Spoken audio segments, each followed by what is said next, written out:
Chukdringwe Shalak Shijanai Morris Thompson Center Trail Gates Nahwa the Deacon Osho Leads Chukdrin Shija Paulie was a Garehiat Masicho Naicha Nathan. Welcome everyone. Today we're talking with our friend Polly Hyslop, and we're very happy to have her here with us today and hear some of her points of view on language and her own journey through learning and teaching and being involved. So welcome. Would you like to share your introduction? Sure. Thank you, Alan. I'm going to introduce myself. Zin Su Honson Nanang. Good afternoon. It's good to see you. Dine ke uki zidai inte shonsi. My Indian name is Uki zidai inte, and it just means we depend on her. Nod Lake e Polly Hyslop shonsi. My English name is Polly Hyslop. Nabia Ning Zan Dit. I'm from Northway, otherwise known as Nabia Ning. And now I'm going to introduce my mom and my dad. Shna Polly Dimit Hyslop Mosi. Shna Una Bertha Dimit John Mosi. Shna Uta Elisha Dimit Mosi. Ketchum Stock Zan Dit. Shta Floyd Hyslop Mosi. Shta Una Elizabeth Beardsley Mosi. Shta Uta John Hyslop Mosi. Roscommon, Michigan. And Zan Dit. Shta Scottish Gotin Dit.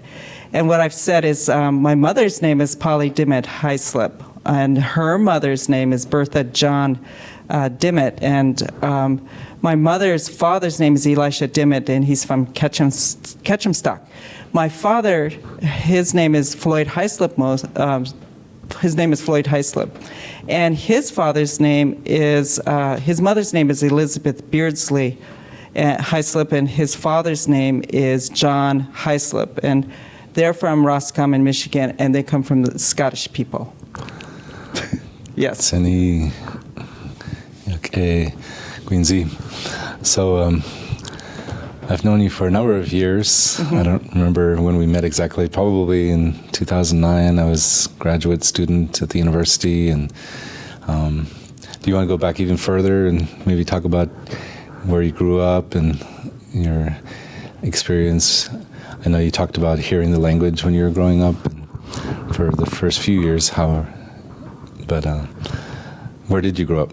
Oh, okay, sure. And I think I've known you since before 2009. I think we can go back a little bit further. Maybe. But I grew up in Northway. I was born at the fish camp there in Northway. And my mother's from Northway, so I belong in that region. My people are really from Canada. I belong to the Nassau clan. They're from Canada, Scotty Creek people. And so I started, when I was growing up, I heard the language all around me. My mother, her sisters, my grandmother, they spoke the language all the time. And I lived in Northway. Well, we lived there till I was 8 years old. So I was immersed in the language. Mm-hmm. And then we left Northway. My father worked for the federal government, and we moved to Galena, and he retired in Tanana. And I didn't hear the language often. My mother didn't teach us, and she said later that she was ashamed of it. She was ashamed of the language, and she was from that generation of language shame. And so, but I do remember just hearing the language. And so when I was gone from my village for 30 years, and I went home in 1995, and my grandmother was still alive. And I remember distinctly this moment when I was telling her, "Speak to me in English. I'm no glay now." And she understood that, and she started laughing, because no glay means I'm a white woman now. I'm white now, because I couldn't understand her. But she never stopped speaking to me in the language, because that was her first language. And so she had become my teacher while she was alive, the 2 years that she was alive in Northway. And I had to learn because I was immersed. I was taking care of her, so I was immersed in that. So my experience is that when I went home, I had not been immersed in the language, and I was searching for my identity, like as a Native woman, because I came home from New York City, where I had made a commitment that I would never return to my village, and I wanted to go to the largest city that I knew. So I ended up in New York City. I was a professional. I was working for a pretty major magazine there, and so just through a series of events, I ended up back in the village, and I ended up staying. And so when Paul Milanowski he has since passed away, but he was teaching the language, and also Ava Sam. And so what connected was when I started learning the language, I started feeling, I kind of describe it like I started feeling connected again. And the language helped me reconnect to my identity as a Native person from the Upper Tanana region of Alaska. So I was just very excited about learning the language. And I never really planned to become a language worker, that's for sure, and a language learner. That was never in my intention as what I want to be when I grow up. So that's kind of where I started learning the languages. I just started taking classes, and it was just great. Ava Sam was probably one of my first teachers, and she's 90 some years old in Northway, and I just called her yesterday, for a phrase that I needed to, like somebody wanted to know. And so she's still my language teacher. And her husband, Roy, is my language teacher, and another elder, my auntie, Sherry Barnes. But there have been language teachers all along the way. And I think what was my commitment, like I just wanted to learn more because it made me feel good. But I never envisioned that I would become a language teacher or a language learner. Yeah. That's beautiful. I had a similar experience living in New York. I didn't live there as many years as you did, but you do get kind of, overwhelmed by this amazing city. It's the entire world in a microcosm there. Yes. But I did miss home greatly when I was there. I remember going down to the Museum of the American Indian, and there was a short experimental film that was produced by Erica Lord. She's a multidisciplinary, multimedia type of artist from Tanana, and it was a film just crossing the bridge there, and I was watching it down in the Museum of the American Indian, and just really missed Alaska. So I understand that draw, that call that brings you back home, to Alaska. Yes. I never envisioned living there forever. It was just like a huge sort of experience. Just being there, because I always knew I would come back, and I think it's just the nature of just being Native. Like I never ventured, that was a lot furthest away that I ever ventured from my community. Yeah. But I was definitely spiritually homesick, I think. It was more like culturally and spiritually homesick, and I just really needed to connect.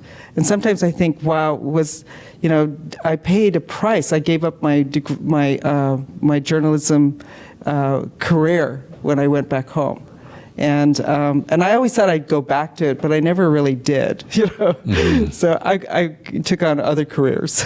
So. Yeah. What year was that when you came back? 1995.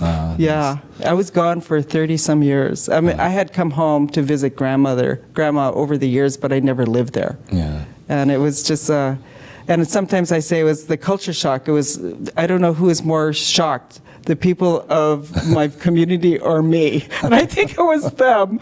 But so bless their heart, they were so very patient with me because I really had a New York attitude when I came home. Oh, gee. So, yeah. Yeah. It rubs off on you. So when we met, I guess, well, maybe I don't remember exactly when we met, but I remember when we started having sort of a professional type of relationship when there was a teleconference. It was a monthly conference. It was hosted by Doyon Foundation, and it was a group of us just concerned about language and the interior and our how to have something happen with the languages to be passed on. I remember there was Paul Mountain, Susan Paskvan, and Wesley Dalton, Siri Tuttle, and I can't remember who else might have been part of that. But it was a really great group. We met by phone, teleconference. There was no Zoom then, I don't think. Yeah, that's right. But we built up the courage to go to Doyon and ask, hey, you want to support language revitalization in the region? And I think it was on our second or third try that they said yes. So yeah, that was a really great group that made a difference, I think, to the work we're doing today. And I think so too. yeah, I think that for us to be, we were planning, like we were talking about it, and that's how things happen, is that we start talking about it and start envisioning it. And so, like I'm as surprised, or I'm not surprised so much as I'm just really amazed how far we've come from our discussions, our monthly discussions, to where we are, to where Doyon is at now. yeah. So it's amazing. There's still so much work to be done. And, Oh, yeah. We just keep pushing forward, trying to do our best. So, again, we came across paths. You were on the language committee at the Doyon Foundation, and also some years later we began the Doyon Languages Online project. And so most recently you've been working with that project, Doyon Languages Online, building and helping to produce the online course, working with Avis and Roy and Cora and Glenn. Who else have we had? Oh gosh. Well, Cheryl Silas and Yes. Rosa Brewer. Oh yeah. Yeah, she was a part of it. Sherry. Yeah. And Yeah. I've just been amazed, well, working with the Upper Tanana group and Ruth Johnny, of course, you can't forget her over in Right. Yeah. Beaver Creek. And Yes. the similarities, between Gwich'in and Upper Tanana. My uncle told me a story like, well, there was once a band from Gwich'in area who were in some conflict and they fled and they went to Northway. So maybe that's why the language is very similar. Oh, that's But interesting. I don't know. There's a lot of history there anyway before our time and going Yeah. back through the generations. So yeah, it's been really nice working with the language and hearing I could understand a lot of it. Just hearing it and from my being able to speak which and recognize it. Yeah, that's great. Yeah, I see where our language is similar. I have a friend who's Navajo, and we used to go to New York City to put on peacemaking workshops. And for lunch and stuff, we used to exchange words because the Upper Tanana language is similar to Navajo. Yeah. So it was always so interesting how when we start sitting down and looking at all the languages, how well we had to communicate. I mean, our people had to communicate, so how similar our language can be. So, because we were, even though Upper Tanana they still had to go and trap and talk to each other and met each other at, I don't know, I don't think they were called conferences in those days. Yeah.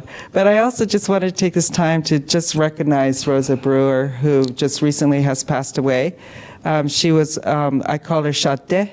She was my older sister in our clan way, and she contributed so much to the language, and I worked with her over the years, and we have songs that we worked for Head Start together, that we developed together, like the spider, Itsy Weetsy Spider songs, and just language lesson plans that we worked together. And she was always a strong supporter of language and a language speaker. So I just wanted to recognize her. And also our teacher, Paul Milanowski, he was a Bible, a missionary and a linguist. So he took the Bible, the Old New Testament, and he translated into Upper Tanana. But he also took the time to teach us. So there are those of us who took his classes who learned literacy and how to read and write our language, and so I just wanted, and he has passed on, and so it's like there's so many good people who are language workers and in the Upper Tanana, and it's just it's actually just a real privilege and honor to work with them and have the trust to work with them, because I was always an outsider. Like I came home after 30 years, and I was a crazy New Yorker, that came home, and they were saying, like, why did you go from New York to Northway? And I'm like, I was in the ends in my travel. But anyway, it's just been such a privilege working with language, and I've always said that language chose me, because sometimes I'm like, why am I doing this? And it's because I have such a great love for the language. There's something that's that just touched my heart, and when I started speaking it, and it's always been that way. And when I talk to other language workers, I hear the same thing. It's like, we don't do this because for money. We do this because we get paid in a very different ways. Like just the other day, a young woman from the village who now lives in Oregon, she called me, and she wanted to know a phrase for that in Upper Tanana, and so. I just love doing that, and so it's just a passion to help others, and I think there's something very beautiful about speaking the language and having someone speak the language back to me, and that doesn't happen often. So like my whole passion is that we can get to the point where we can actually converse together. So I have to say that I was in Northway about a month ago, and I was at the store, and the clerk spoke to me in our language, and it just stopped me, because I'm like, oh wow, this is so great, because I love learning the language, I love speaking it, but I like speaking it with other people. And so that's kind of where my vision is, that we can actually we can keep talking to each other in our language. Yeah. Can you tell us a little bit about this project you're working on with moose hide tanning and the language that's involved with that type of work, and sure, who you've been working with? Yeah, and the project started with one of our elders, Avis, asking me to get some funding to teach about moose skin tanning. So I received funding from Doyan to create language lessons, 3 language lessons, and one is on how to moose skin tanning, and the other one's on ceremonies, and like hair cutting, and having tea for creating names from somebody in our community who had a good person, and some songs, the traditional songs, because a lot of our traditional songs in the interior come from Northway. And so Stephen Northway, Walter Northway's brother, was a songmaker. So we're working on 6 songs, and it's really exciting, because my strength, I feel, is going in and recording and documenting, but projects like this need more than just someone like me. We need technicians, we need speakers, and so it's just very exciting to work to get language lessons online for people who are wanting to learn how to tan a moose skin. And Ava Sam is one of our few moose skin tanners that have that knowledge to do it traditionally. So anyway, it's been incredible, because I have a passion for tanning moose skin, and so we got this moose skin almost to the end. Almost. It's in my freezer in Northway. So her son is also he also tans moose skin. So we're having plans, like after Christmas, to finish it. To finish the moose skin and to tan it. So it's a really fun project, and it also involves like knowing how to put together lesson plans. And so, Have you thought about what you're going to do with the hide once it's tanned?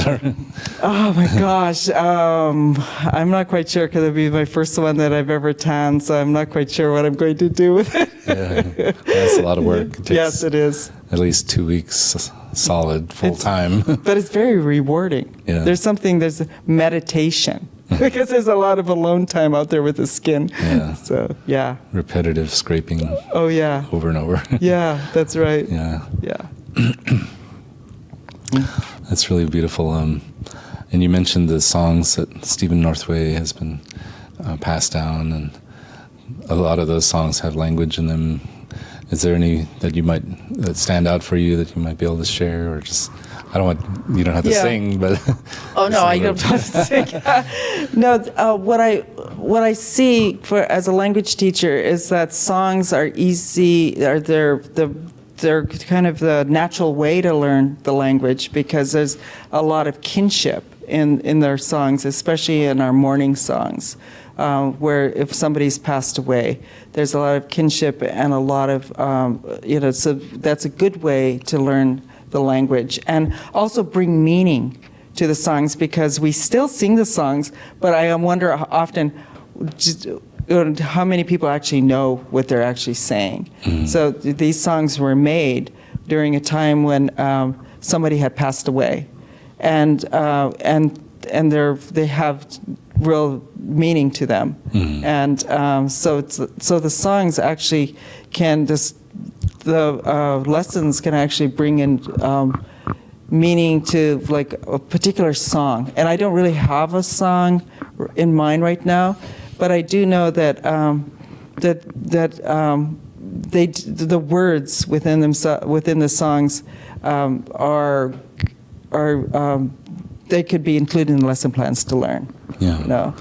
I think that's really important for learners, just trying to learn the language, to also learn the culture and their own history and that connection you were talking about earlier about, feeling separated from your culture, from your language, and that song provides that kind of a bridge. Mm-hmm. And it's also like the tune gets stuck in your head and you memorize the tune. Yeah. And before you know it, you've learning the words as well. Mm-hmm. Yeah, it's beautiful. Yeah. Yeah, and there's also stories, and we can share in our language associated with the songs. Especially, there's one I can think of. It's called the firefighting song, mm-hmm. and that was when Stephen Northway they were surrounded by smoke, and they were actually not expected to live when they were out firefighting. Mm-hmm. And his daughter tells the story where at some point the sky cleared up enough where the helicopter is able to come in and mm-hmm. take them. But there's a whole song about the firefighting song, and wow. It's so like the stories can be associated, and you can learn with short stories. You can learn a lot of words. So, yeah, that's beautiful. I love it provides a context and meaning. Sometimes our language lessons could be about verbs or conjugation or adjectives or nouns and all the grammatical things, but you do need that context with the language, is the connection with the culture and people and history, and so I think that's really beautiful.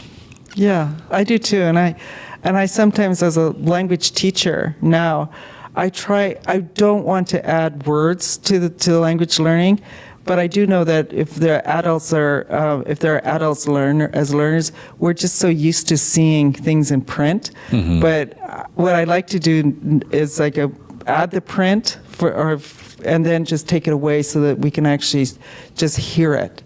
Take it off. I teach by Zoom. So it's like the only way I've ever taught is through Zoom and online. So I'm taking a class in Beaver Creek and Scotty Creek, and so I'm a student and a learner and a teacher in all my classes, so I'm always observing what makes it easier and more fun. And I think for me, my next step is to remove the text and we could just hear the words, because some of the sounds, we can't really see it in text. So it's that's kind of where I'm going, is we need to be able to hear the cadence of our language. And I get all excited about like the possibilities of, because a lot of language learners that have come to my classes are young people who live outside in the States, and they're from our village. So it's connecting them back and connecting families together as well, because one of the language learners that contacted me the other day, I'm telling her, this is what I'll tell you. What this is how the word for this, but contact your grandmother. She's the one who speaks the language. Yeah. So work with her. I can guide you, but work with her. So it connects generations together. That's so beautiful. So, Thank you. Yeah. I appreciate all the work you do and thank you. All the many drives back and forth from Fairbanks to Northway and back. And I don't know, how many times do you think you've made that drive? I can drive that road with my eyes closed. All in service to the language, like Masicho Tsini, for all the things you do. And I really appreciate your joyful spirit that you bring to it. And, just want to thank you on behalf of the Doyon Foundation and the language program. So, Masicho. Oh, sure. And with just a few minutes that we have left, I just wanted to kind of give a message to those of you who are language learners or just thinking about teaching the language, but especially about language learning, is just jump in. There's that's what I did. I just started. I didn't have any idea where I wanted to go and what I wanted to do. I just loved learning it. So whenever somebody is speaking my language, you can hear me just repeating after them like a little child, because I love speaking my language. And we are at a critical time in our language life. Our language wants to live. And so it's when we speak our language that we keep our language alive. So I've made a commitment every day to say at least, good morning, kapansu, to people who are outside the language, wherever I go, to speak my language, because I know that when I'm speaking my language, I'm keeping my language, our language, alive. And so it's just by even one word, 2 words, a phrase, it's just making that commitment and prioritizing that in my life. And there's so many ways that you can learn. Like I use my phone. There's a recorder in my phone, so when I'm with a language speaker, I will actually record them, of course at their permission, and just keep going. It's just I cannot express in words the feeling I get when I speak my language, when I'm with language learners and teachers. And I also just want to say that we're all in this together, and that helping out one another and supporting one another in the language efforts is well worth the effort. So, and I really appreciate all of Doyon has done as far as keeping the language going, and I look forward to seeing Upper Tanana language online. Yeah, very soon. So keep an eye out for that. Okay. Masicho, Quinzia Oti Shaluknai.